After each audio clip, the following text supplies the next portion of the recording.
වෙන ස්වාමීන් වහන්සේ අර ලස්සන තව පින්කමක් සංවිධානය වෙනවා කියලා දැනගන්න ලැබුණා මාර්තු 19 වෙනිදා. පොඩි කසුකුසුවක් විතරයි මේ ගැන තියෙන්නේ. හරි තොරතුරක් නෑ ස්වාමීනි. ඔව් මාර්තු 19 වෙනිදා ලස්සන පින්කමක් සිද්ධ වෙන්න නියමිතව තියෙනවා. ඒ තමයි මං හිතන්නේ ඔබ මේ වෙදි දන්නවා ඇති අපගේ ගුරු දේවෝත්තම පින්වත් ලොකු ස්වාමින් වහන්සේගේ උපදෙස් මත අපි නටබුන් වෙලා ගිය මහා සෑයක් තැනවීම ආරම්භ කරලා තියෙන්නේ මහමෙවනාව භාවනාසපුව මුල් වෙලා. ඒ තමයි සේරුවෙල ඉඳලා කිලෝමීටර් 3ක් පමණ ගිය තැන පිහිටා ඇති වර්තමානයේ අර තෝප්පූර් කියන මුස්ලිම් ගම්මානයට මායිම් වෙලා තියෙන විල්ගම් වෙහෙර නමින් හඳුන්වන චෛත්‍ය රාජානන් වහන්සේ.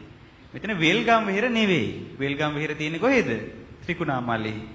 එතකොට මෙතන ඇවිල්ලා සේරුවිලේ ඉඳලා ත්‍රිකුණාමලේ දෙසට කිලෝමීටර් 3ක් විතර යද්දි තෝප්පූර් පැත්තට වම් අත පැත්තට හැරිලා යන්න තියෙන්නේ. එතන දැන් අපේ ස්වාමින් වහන්සේලා 4-5 නමක් වැඩ ඉන්නවා.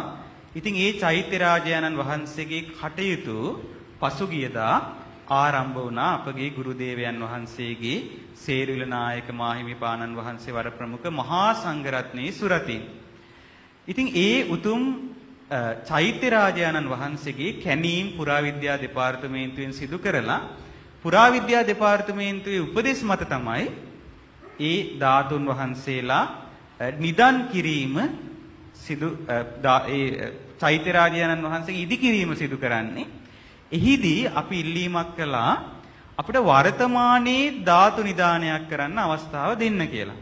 ඒ කියන්නේ දැන් පැරණි ධාතු නිදානේ පැරණි ධාතු ගර්භයේ පහළ පිහිටලා තියෙනවා. ඒතර අපි මේ පැරණි ධාතු ගර්භය විවෘත කරන්න කැමති වුණේ නැහැ. පැරණි ධාතු ගර්භය පැරණි රජ කාලේ අවුරුදු 2200කට කලින් හදපු ධාතු ගර්භය හේම යට තියෙද්දි ගඩොල් බැඳගෙන ගිහිල්ලා ඉහළ මට්ටමින් වර්තමානයේ අපි සියලු දෙනා එකතු වෙලා තවත් ධාතු නිදානයක් සිදු කරන්න තමයි යෙදිලා තියෙන්නේ අපේ ගුරු දේවයන් වහන්සේගේ මූලිකත්වයෙන්. ඉතින් පින්නතුනි ඒ උතුම් ධාතු නිදානය පැවැත්වීමට නියමිතව තිබෙන්නේ මාර්තු මාසේ 19 වෙනිදා. කවද්ද?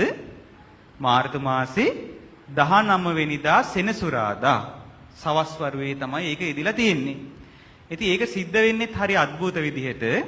ඒ තමයි 18 වෙනි සිකුරාදා සම්බුද්ධ රාජමාලිගා පරිශ්‍රයේ ඉඳලා අපි හිතන් ඉන්නවා රත පෙරහැරෙන් ධාතුන් වහන්සේලාව වඩමවාගෙන යන්න සේරුවිලට. එතකොට දැන් අපේ ගුරු දේවෝත්තම පින්වත් ලොකු ස්වාමින් වහන්සේ ඊ타ත්ම විශේෂ අයුරෙන් ලොකු ස්වාමින් වහන්සේ ළඟ වැඩ ඉන්න අසිරිමත් සර්වඥ ධාතුන් වහන්සේ නමක් පරිත්‍යාග කරනවා සේරුවිල විල්ගම් වෙහෙර මහා සෑ ගර්භයේ තැන්පත් කරනු පිණිස. ඉතින් ඒ ධාතුන් වහන්සේලා වඩමවාගෙන රත පෙරහැර පිටත් වෙන්නේ ඒ පොල්ගහවෙල අසපුවේ ඉඳලා. එතකොට ඔබ යම් විදිහකට කැමති නම් 18 වෙනිදා ඉඳලම මේ ධාතුන් වහන්සේත් එක්කම ගමන පිටත් වෙන්න ඒ සඳහා ඔබ ඔබේ වාහනෙන් එන්න වෙනවා. එතකොට බෞද්ධ කොඩි වලින් සරසගෙන ලස්සනට එහෙම කැමති අය ඉන්නවා නම් ඒ අයගේ නමත් දුරකථන අංකයත් අපේ කාර්යාලයට ලබා දෙන්න. එතකොට අපිට ඔබට දුරකථනය ඔස්සේ වැඩි විස්තර ලබා දෙන්න පුළුවන්කම තියෙනවා. වෙලාව ඒ සියල්ල අපිට දැනුම් දෙන්න පුළුවන්. ඉතින් මං හිතන්නේ යන පිරිසට එදා පිටත් වෙන්න පුළුවන් නම් ලොකු වාසනාවක් වේවි. මොකද ඒ විදිහට ධාතුන් වහන්සේලා වඩමවලා රත පෙරහැරෙන් පළමුවෙන්ම වඩම්වන්නේ පින්වතුනි සේරුවිල මංගල මහා සෑරජුන් වැඩ ඉඳින පින්බිමට වඩම්මල එදා හවස ඒ ධාතුන් වහන්සේද මංගල මහා සෑ මළුවට වඩම්මලා සේරුවිල මංගල මහා සෑ වන්දනාවක් පැවැත්වෙනවා. එතකොට හවස චෛත්‍ය වන්දනාව පැවැත්වෙනවා. ඉතින් ඒ උතුම් චෛත්‍ය වන්දනාව යම් විදිහකට බාර ගන්න කැමති කෙනෙක් ඉන්නවා නම් ඒකට අවශ්‍ය දේවල් සූදානම් කරලා දෙන්න, මල් හොයලා දෙන්න. ඊට පස්සේ ආදියට ඒකටත් අවස්ථාවක් තියෙනවා. ඊට පස්සේ ඒ චෛත්‍ය වන්දනාව ඉවරුණාට පස්සේ පිරිසට විවේක ගන්න තියෙන්නේ. ඊට පස්සේ පින්වතුනි පසුදා උදෑසන ඒ කියන්නේ 19 වෙනි සෙනසුරාදා උදෑසන පින්වත් ස්වාමින් වහන්සේලාගේ මූලිකත්වයෙන් උදෑසන ඉඳලා උදේ 8 විතර ඉඳලා ධාතු ප්‍රදර්ශනය ආරම්භ වෙනවා සේරුවිලදී. එතකොට අර තැන්පත් වෙන උතුම් ධාතුන් වහන්සේව සහ තවත් ධාතුන් වහන්සේලා අපිට ලැබෙනවා විශේෂ ස්ථිර ධාතුන් වහන්සේලා. ඒ ධාතුන් වහන්සේලාව ප්‍රදර්ශනය කරනවා. මොකද තැන්පත් කරාට පස්සේ ආයේ කාටවත් සියවස් ගණනාවකට දකින්න ලැබෙන්නේ නැහැ. ඒ ධාතුන් වහන්සේලා දකින්න ලැබෙන අවසන් අවස්ථාව වෙන්න පුළුවන්. ඒ නිසා එදාට පැමිණෙන අයට ඒ ධාතුන් වහන්සේලා වන්දනා කරගන්න අවස්ථාව තියෙන උදේවරුේ. තමයි ඒක එහෙම කෙරෙන්නේ ධාතු ප්‍රදර්ශනේ. උදේවරුේ ධාතු ප්‍රදර්ශනය කරලා හවස 4:00ට 5ට වගේ සීරුවිල ඉඳලා පෙරහැරෙන් තමයි විල්ගම් වෙහෙරට රජ කාලේ වගේ. දැන් රජමහා විහාරයක්නේ. එතකොට ඒ රජ කාලේ හදපු ස්තූපෙනේ. ඉතින් පින්නතුනි ඒ ස්තූපේ ධාතු නිදන් විය යුතු ආකාරය අපිට සිහිනෙන් දකින්න ලැබුණා. ඉතින් ඒ විදිහට තමයි ඒ පෙරහැර සූදානම් වෙන්නේ. එතකොට ඒ ගුරු දේවයන් වහන්සේගේ ආශිර්වාදයෙන් දල හස්ති රාජයේ මත වඩා හිඳවන රන්සිවිගේක තමයි ඒ උතුම් ධාතුන් වහන්සේලා වඩා හිඳවලා තවත් හස්ති රාජයේ මත ලලාට ධාතු අනුරුවද වඩා හිඳවලා පෙරහැරෙන් තමයි ඒ නොඑක් ආකාරයේ නෘත්‍යයන්ගෙන් ඔය මේ හේවිසි ආදියත් සහිතව බොහෝ ගරුසරු ඇතුව බුදුගුණද සජ්ජායනා කරමින් බොහෝ ගරුසරු ඇතිව මහා පෙරහැරකින් තමයි ධාතුන් වහන්සේලා වඩමවාගෙන යන්නේ විල්ගම් වෙහෙරට. එතකොට එදාට සහභාගී වෙන අයට ඒ අසිරිය දකින්න හැකි වේවි.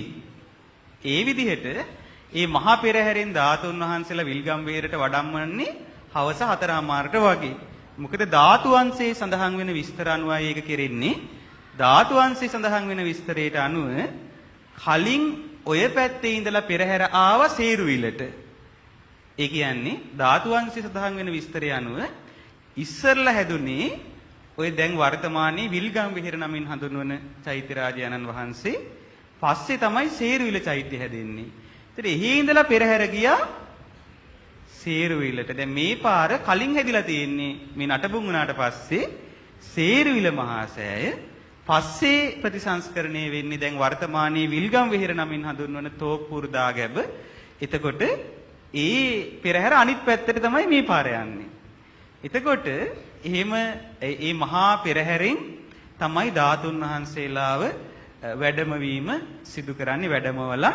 එතකොට මහා සංඝරත්නයේ සෙත් පිරිත් කී යද්දී ඒ බොහෝම ගෞරවයෙන් ධාතුන් වහන්සේලා වඩමවලා එදා සන්ධ්‍යා භාගයේ සීලු දෙනාගේම සාදුනාද මැද්දේ චෛත්‍ය ගර්භයේ ධාතු නිදානය සිදු වෙනවා. ඒක මං හිතන්නේ අසිරිමත් ධාතු නිදානයක්. රජ කාලේ විදිහට තමයි මේ කටයුතු සූදානම් වෙන්නේ. ඒ කියන්නේ අතීතේ ගල්පතුරු 6ක්නේ දාන්නේ තියන්නේ ගර්භයේ විදිහට. ඒ අයුරෙන්ම අපි වර්තමානයේ ඒකට කටයුතු සූදානම් කරගෙන යන්නේ.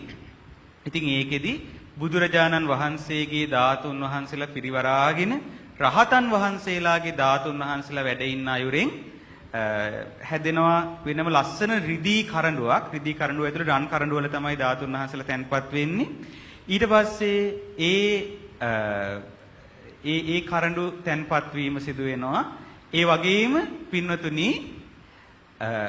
කිරිගරුඬ බුද්ධ ප්‍රතිමා වහන්සේ නමක් වාග්යතුන් වහන්සේගේ ධම්සක් මුද්‍රාව සහිත වාග්යතුන් වහන්සේගේ මට මතක හැටියට මට මුද්‍රාව අමතකයි දැන්. ඒ කිරිගරුඬ බුද්ධ ප්‍රතිමා වහන්සේ නමක් ද තැන්පත් වීම සිදු වෙනවා. එතකොට මේ කිරිගරුඬ බුද්ධ ප්‍රතිමා වහන්සේටත් අවසන් වතාවට දැක බලා වන්දනා කරන්න ලැබෙන්නේ එදා. ඒ ප්‍රතිමා වහන්සේත් අපි පෙරහැරේ වඩම්වන්නේ. වඩම්වලා තැන්පත් කිරීම සිදු වෙනවා. ඒත් එක්කම ලස්සන පහන් 3ක් පූජා වෙනවා ගර්භය ඇතුළට. ඒ පූජා වෙන්නේ මේ ගර්භයේ ධාතු පරිනිර්වාණය දක්වාම මේ පහන් නොනිමේවා කියන අදහසින් සියලු දෙනාම අදිෂ්ඨාන කරමින් දැල්වල තමයි ගර්භය වහන්නේ. ගර්භය වහන්නේ තවත් ගල් පතුරකින්. ඊට පස්සේ පින්නතුනි ඒ විදිහට සෑ ගර්භේ වහලා ඊට පස්සේ අපි සුවඳ මංජුසා කීපෙකුත් තැන්පත් වෙනවා, සංක තැන්පත් වෙනවා. ඒ විදිහට රජ කාලයේ යම් අයුරකින් සිදු වුණාද ඒ අයුරෙන් මේ කටයුතු සිදු වෙන්නේ. ඉතින් සදැහැති ඔබ සියලු දෙනාට අපි ආරාධනා කරනවා ශ්‍රද්ධා රූපවාහිනී නරඹන සියලු දෙනාට සේරුවිල විල්ගම් වෙහෙරේ ඒ ධාතු නිදානේ අසිරිය දකින්න, ඒ අසිරි පෙළහර දකින්න සම්බන්ධ වෙන්න කියලා. ඉතින් ඒ වගේම යම් විදිහකට ඒ පෙරහැර සඳහා එකතු වෙන්න කැමති කෙනෙක් ඉන්නවා නම්, ඒ කියන්නේ සමහර නැටුම් කණ්ඩායම් වලට සම්බන්ධයි ඉන්න පුළුවන් ওই කලායතන වල සහ නොඑක් විදිහට එහෙම සම්බන්ධයි කැමති අය ඉන්නවා නම් එයාලට අවස්ථාව තියෙනවා ඒ සඳහා සම්බන්ධ වෙන්න. ඒ වගේම ඒ ධාතුන් වහන්සේලා වඩමවන්න ඇතාට, ඒ කියන්නේ වඩමවන ඇතාට අපි මං හිතන්නේ අපි ලස්සන ලොකු පාවඩයක් එලලා ඒ පාවඩේ මතින් වැඩමවීම තමයි සුදුසු වෙන්නේ. ඒක දිගට මහන්න වෙනවා. ඉතින් ඒ පාවඩය තනවා පූජා කරන්න කැමති කෙනෙක් ඉන්නවා නම් ඒකටත් අවස්ථාවක් තියෙන බව අපි සඳහන් කරන්න කැමතියි. ඉතින් එදාට අපි ඒකට දිගට ලස්සනට හදන්න වෙනවා පාවඩේ. ඉතින් ඒ වගේම ලස්සන මුතු කුඩ හදන්න වෙනවා අපිට. ඉතින් ඒ කටයුතු සඳහා කැමති අයට පෙරහැරේ කටයුතු වලටත් සම්බන්ධ වෙන්න අවස්ථාව තියෙනවා. එහෙනම් දවස අමතක කරන්න එපා. ඒ අසිරි පෙළහර සිදු වෙන්නේ කවද්ද? මාර්තු මාසේ 19 වෙනි සෙනසුරාදා දිනයේ. අසිරිමත් පින්කමක් පිළිබඳව විස්තරයක් දැනගන්නට ලැබුණේ. විශේෂයෙන් දැන් මේක පිළිබඳව කුතුහලයක් තිබුණා. හරි හමං තොරතුරක් නැතුව හිටියේ. ස්වාමීනි පැහැදිලි කළාට බොහොම පිං සිදු වෙනවා. විශේෂයෙන් දැන් මේ පින්කමේදී තම බොහෝ අතිරේක පින්කම් තියෙනවා නේද ස්වාමීනි? දැන් දන්සල් අවශ්‍ය වෙනවා, දන්සල් දෙන්න වෙනවා. ඔව්, දන්සල් දෙන්න කැමති පින්නතුන්ට ඒ සඳහා අවස්ථාව තියෙනවා. මොකද විශාල පිරිසක් සහභාගී වෙනවනේ. එදා හවස මං හිතන්නේ ඒ මුළු පළාතම, දැන් සාමාන්‍ය මිත්‍යා දෘෂ්ටික පිරිසක් ඉන්න පළාතක් ඒක, හැමතිස්සෙම මේ අයගේ සද්ද ඇහෙන්නේ. ඉතින් අපි ඔක්කොම එකතු වුණොත් එදාට මං හිතන්නේ මහත් බොදු සවියක් එතන එකතු වෙයි. මොකද එතන වටේම අන්‍යාගමික පිරිස් ඒ ස්ථානේ විනාශ කරන්න යද්දි තමයි එතන බේර ගන්න පුළුවන් වුණේ. එතන බොහෝම වටින ස්ථානයක්. ඉතින් අපිට සියලු දෙනා එකතු වෙලා එක හඬින් බුදු ගුණ කියද්දී කොතරම්නම් අසිරියක් එතන ඇති වේද? ඉතින් යම් විදිහකට අලි ඇත්තු උනත් කැමති නම් පෙරහැරට එකතු කරන්න ඔන්න අවස්ථාවක් තියෙනවා. ඒතර අපි හිතමු අලියෙක් කැමතියි කියලා. එතකොට ඒත් අවස්ථාවක් තියෙනවා කැමති අයට. ඉතින් ඒත් එක්කම අර කිව්වා වගේ දැන් තමන්ගේ ගම් ප්‍රදේශෙන් එකතු වෙලා දන්සලක් දෙන්න එහෙම කැමැත්තක් තියෙනවා නම් ඒ සඳහාත් අවස්ථාව තියෙනවා. පින්වතුනි මේ අවස්ථාව නම් මග හරවා ගන්න එපා. ඒ තරම් විශේෂ අවස්ථාවක් මේක. අර රොබර්ට් නොක්ස්ගේ වාර්තාවල තියෙනවා දැන් මීට අවුරුදු 200කට කලින් පවා ලංකාවේ මිනිස්සුන්ට පින්කම් කරන්න දීලා නැහැ සුද්ධෝ. සුද්ධ පාලනය කරන කාලේ. එතකොට මේ පින්කමක් හැටියට ටිකක් ප්‍රබලව තිබිලා තියෙන්නේ සතිපිරිත් දේශනා. සතිපිරිත් දේශනාවලටත් එන සිංහල මිනිස්සු සමහර අය අත්අඩංගුවට ගත්තා, සමහර අයට මැරුම් කන්න වුණා. මිනිසුන්ට පින්කම් කරන්න දුන්නේ නැහැ. මොකද්ද වාසනාවකට මේ ලොකු ස්වාමීන් වහන්සේගේ යුගයේ මෙවැනි පින්කම් මේ විවෘත වන්නේ. ඒ නිසා මේ අවස්ථාව නම් මග හරවා ගන්නට එපා.